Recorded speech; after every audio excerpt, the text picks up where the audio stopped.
पड़ेगा, थोड़ी सी यहाँ पे सफाई करनी पड़ेगी। और यहाँ पे अगर आप देखेंगे तो यहाँ पे हमने बहुत सारे ट्रैकों को बनाया भी है। हेलो दोस्तों, रिफिक्स इंडिया के यूट्यूब चैनल पे आपका फिर से स्वागत है।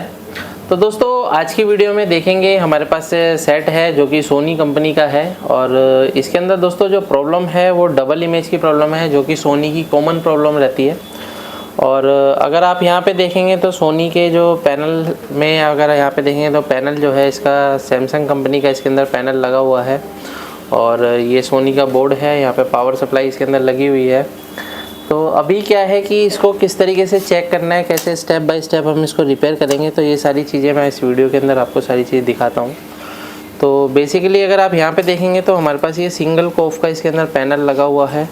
और जब हम इसको ऑन करते हैं तो ऑन करने के बाद यहाँ पे जो प्रॉब्लम है तो वो मैं आपको दिखा देता हूँ किस तरीके की है। तो यहाँ पे आप ये देख सकते हैं, जैसे ही हमारा सेट ऑन होगा तो यहाँ पे सोनी जो लिख के आता है, कई बार डबल इमेज में आता है, कई बार नो पिक्चर में भी आता है। तो यहाँ पे आप ये देख सकते हैं HDMI जो है इसके अंदर किस तरीके से फ्लिकर कर रहा है। इसको मैं दोबारा से ऑफ़ करके ऑन करके दिखाता हूँ तो आपको क्लियर तरीके से दिखाई देगा। तो यहाँ पे अगर आप सोनी देखते हैं तो इस तरीके से हमारे को डबल इमेज में यहाँ पे हमारे को दिखाई दे रहा है, ये देख सकते हैं। तो थोड़ा सा ये टाइम लेता है, यहाँ पे आप ये देखेंगे तो इस तरीके की दिक्कत है। तो दोस्तों अभी क्या है कि अगर इस तरीके की दिक्कत हमारे पैनल के अंदर आती है तो सबसे पहले हमारे को इसके अंदर सभी वोल्टेज चेक करनी होती है। और सभी वोल्टेज चेक करने के बाद हम देखते हैं क्या कंडीशन इसके अंदर देखने को मिलेगी, क्योंकि अभी हमारा जो ट्रेनिंग चल रहा है वो पैनल का ही चल रहा है। तो इसके अंदर हम पूरी प्रैक्टिकली अभी दिखाएंगे किस तरीके से हम डबल इमेज की प्रॉब्लम को सॉल्व करते हैं। सबसे पहले हम क्या काम करेंगे, मल्टीमीटर को DC वोल्ट की रेंज पे सेट कर लेते हैं। यहाँ पे आप ये देख सकते हैं मल्टीमीटर हमारा DC वोल्ट की रेंज पे मैंने इसको सेट कर लिया है। और DC वोल्ट की रेंज पे सेट करने के बाद सभी पहले हमारे को स्टेप बाय स्टेप सारी वोल्टेज चेक करनी है। तो यहाँ पे आप ये देख सकते हैं ये जो वोल्टेज है 12 वोल्ट बिल्कुल परफेक्ट है हमारी। और ये जो 12 वोल्ट की सप्लाई है, इस 12 वोल्ट की सप्लाई सीधी DC टू DC IC में जाती है। जैसे कि यहाँ पे आप ये देख सकते हैं, तो DC टू DC IC हमारी अलग अलग वोल्टेज निकालती है। जैसे यहाँ पे आप देखेंगे 3.3 वोल्ट बिल्कुल स्टेबल है। और ये जो 3.3 वोल्ट की सप्लाई है ये हमारी टीकॉन IC के अंदर जाती है। यहाँ पे आप ये देख सकते हैं टीकॉन IC इसके अंदर लगी हुई है। रोम IC इसके अंदर दो लगी हुई हैं, क्योंकि एक रोम जो होती है वो हमारे पैनल के लिए होती है और एक रोम जो होती है हमारे पैनल ID की होती है, जो कि इस माइक्रो प्रोसेसर के साथ में ये कम्युनिकेशन करती है, तभी हमारा सेट ये आगे काम करता है। तो अभी क्या है, अगर हम इसके अंदर और वोल्टेज चेक करते हैं तो यहाँ पे अगर आप देखेंगे तो इसका जो AVDD वोल्टेज है, तो अगर आप यहाँ पे देखेंगे AVDD वोल्टेज बिल्कुल इसका परफेक्ट है, यानी कि कोई इसके अंदर फ्लक्चुएसन नहीं है। और भी वोल्टेज अगर हम चेक करते हैं तो यहाँ पे अगर आप देखेंगे ये हमारा HAVDD है, जो कि AVDD का हाफ वोल्टेज होता है। उसके बाद देखते हैं यहाँ पे तो कई सारी वोल्टेज इसके अंदर हमारे को देखने को मिलती है। और यहाँ पे अगर आप देखेंगे तो इसके अंदर यानी कि जो DC टू DC IC और लेवल शिफ्टर IC एक ही के अंदर कंबाइंड है। अगर आप यहाँ पे देखेंगे तो DC टू DC IC और लेवल शिफ्टर IC एक ही IC के अंदर कंबाइंड है। और ये IC हमारे अलग अलग सिग्नल निकाल लिए, यानी कि CKB सिग्नल हमारी यही IC निकाल लिया, यानी कि level shifter IC CKB signal निकालने का काम करती है। तो अभी ये जो CKB सिग्नल होते हैं तो CKB सिग्नल हमारे निकल के जो जाते हैं हमारे यहाँ पे आप ये देखेंगे तो कॉफ IC लगी हुई है। और कॉफ हमारी जो है दोनों साइड से पूरी तरीके से कट हुई हुई थी। तो ये ट्रैक मैंने अभी इसके बनाए हैं, यहाँ पे भी आप ये देख सकते हैं, यहाँ पे भी आप ये देख सकते हैं।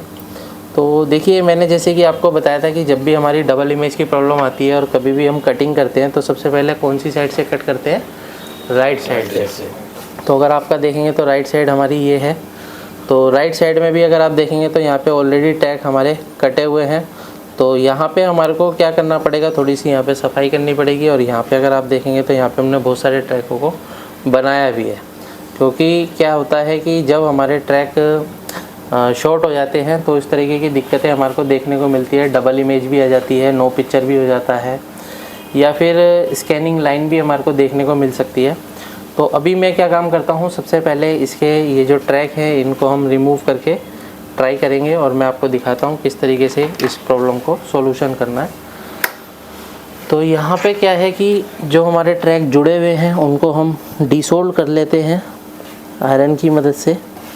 तो इसको मैं निकाल लेता हूँ सारे जंपर को, क्योंकि काफ़ी सारे टेक्नीशियन जो है जो रिपेयर करते हैं उनको कई बार पता नहीं चल पाता है, क्योंकि ट्रैक हमारे CKV कौन से हैं और काफ़ी सारे ट्रैक को वो कटिंग कर देते हैं। जिस तरीके की प्रॉब्लम इस तरीके की आपको देखने को मिलती है कि वो पैनल रिपेयर होने लायक नहीं बचता है।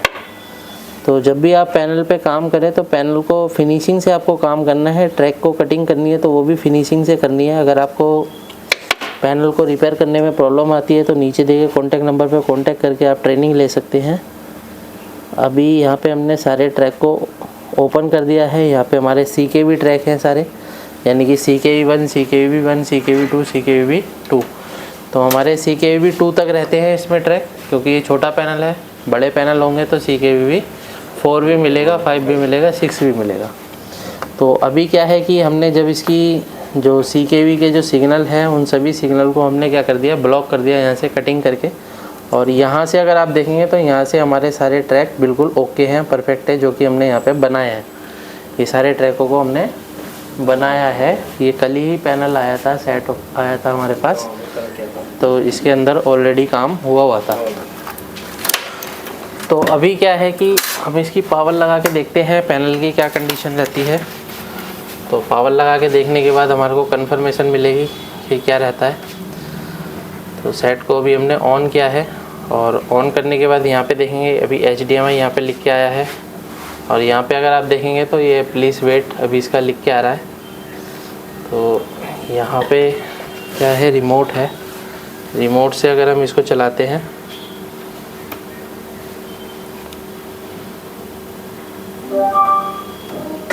तो यहाँ पे आप ये देख सकते हैं पैनल बिल्कुल हमारा बिल्कुल परफेक्ट तरीके से चल रहा है, बिल्कुल फर्स्ट क्लास तरीके से। कोई भी इसके अंदर स्कैनिंग लाइन नहीं है। तो इस तरीके से आप किसी भी पैनल को आसानी से रिपेयर कर सकते हैं। पैनल के अंदर कई तरीके की दिक्कतें आती है। जब भी ट्रैक शॉर्ट होते हैं तो कैसे आपको पहचानना है कौन सा ट्रैक शॉर्ट हुआ है। पैनल में अलग अलग तरीके की प्रॉब्लम हमारे को देखने को मिलती है। अगर आप भी LCD LED TV रिपेयर की ट्रेनिंग लेना चाहते हैं तो नीचे दिए गए कॉन्टैक्ट नंबर पर कॉन्टैक्ट कर सकते हैं। वीडियो आपको पसंद आए तो वीडियो को लाइक करें, शेयर करें, कमेंट करें। Thank you friends.